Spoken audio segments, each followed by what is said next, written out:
Pasukan Rusia terus meningkatkan tekanan di berbagai front dengan operasi serangan drone yang sistematis.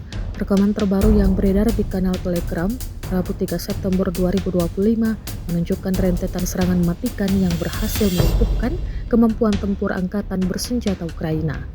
Di wilayah Dnipropetrovsk, amunisi pengintai Lancet dari kelompok Vostok menghancurkan posisi artileri Ukraina. Serangan presis itu disebut sebagai pukulan telak bagi kekuatan tembak militer Ukraina. Sementara itu, operator drone serang dari unit VDV Tula menargetkan kendaraan lapis baja yang disamarkan serta mobil-mobil militer Ukraina di hutan wilayah Sumi. Tak berhenti di situ, UAV kelompok Vostok juga menghantam truk-truk pengangkut amunisi serta pick-up yang digunakan untuk membawa drone Ukraina.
Download Tribun X sekarang, menghadirkan lokal menjadi Indonesia.